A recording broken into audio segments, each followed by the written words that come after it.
I mean, there's so much to talk about. I wish I could stay for the brainstorm. I have to catch a flight. But I think that it has to be a combination of everything. And I love the idea of a video dialogue and video letters to Congress. But I think that sometimes that's a little bit bulky. I think that even taking pictures, and I love the intergenerational focus, is like having professors get with students and take a giant photo of the entire class and then send that to Congress.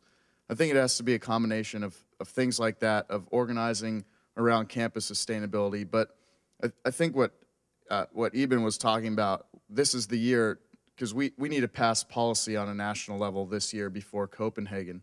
So what can we do to mobilize faculty? I've seen a real lack of faculty on my campus. Maybe I just haven't been talking to the right faculty. There are a few gems, but my faculty has been busy, publishing papers and doing their own research, and I don't see them getting active. So how can we mobilize the faculty to help the students that are already so active? I think that's a real question that I need help with.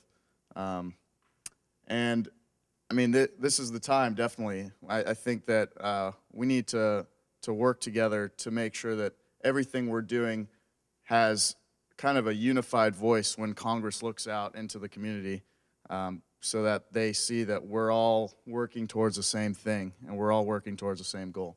So that's a good point, because what the proposal that I just advanced, it made me think, isn't really going to reach out beyond the usual faculty suspects. Really what it's designed to do is to give the usual faculty suspects another thing to do. And the teach-ins actually did have a specific agenda and a strategic design way to engage a broader array of faculty members, and that was one of our big successes. So let's think about how we could build something into this that might engage more faculty members than just the ones who would be coordinating, or pushing out the video dialogue ideas to students. So I'm very excited that you've solved some of my problems with this seminar every 2 weeks. Because, I mean, the difficulties I face as the sustainability person is I lack a lot of the content. There are a lot of issues to keep up with. I don't always know what's most important to the different demographics on campus. And I think someone else creating content, the key part of that is going to be sort of for us to somehow pre-test which content areas are important from week to week, or and not to sort of arrange the whole thing in advance. So I'm thinking if there's a way to sort of put four questions out to my community. We're going to talk about one of these over the next month. Tell me what you want to hear about, and then based on the answers, I get to go to those different demographics or stakeholders on campus and really push for them to come to that event, including hitting the students who, the targeted students. So if we're talking, at one point, you guys were interacting about Plato the other, yesterday. So that's not a strength of mine, but then I get to bring in all those people who would be interested, sure. Including the students, and it builds community amongst each other. So if it's, once we hang up the phone, those people are still in the room together, and if we could sort of extend it to let them have a few minutes Good idea. together, and because building community is what this is about, right? So I think there's a lot that can be done with this every 2 week thing, and I have more to say about it, but that's my beginning.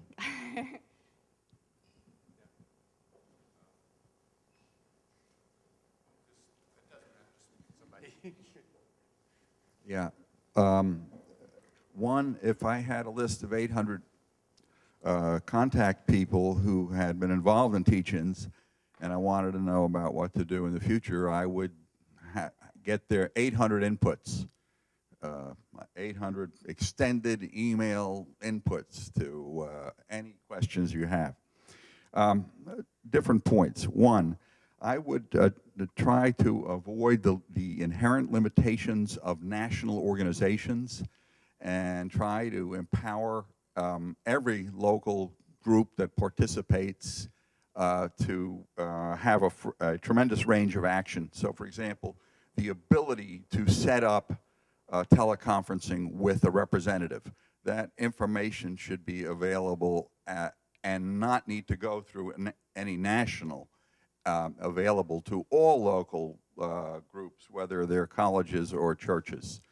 In the 1960s, of course, the national organizations were an impediment after a certain point. Second, I would say that it's a mistake to isolate or restrict the energy to campus movements.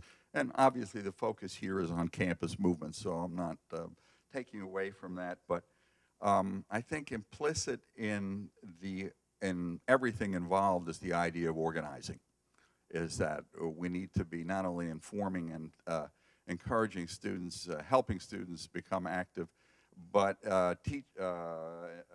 educating students about how to organize in the larger world.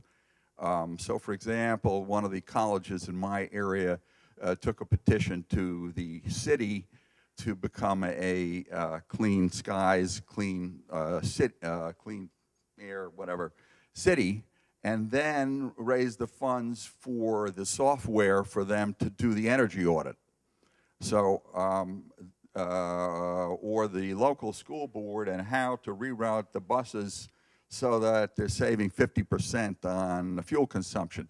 So I would take as much of the kinds of actions outside of the campus. Students perhaps would do this, but anyway, I would like to see it go beyond the campus, and that's not ignoring the problems of limitations of energy, but trying to create that environment. Part of that is the degree to which, you know, we're part of a landscape of climate movements, and so you know, in some ways the teach-in, our audience has been educators, so that's the network that we're trying to mobilize to engage the broader society. You know, the faith groups have their own strategies for getting churches engaged. I think Bill McKibben and the 350 folks, you know, are targeting more citizen activists in their outreach, and to the extent that we can coordinate and support each other's efforts, you know, this is good.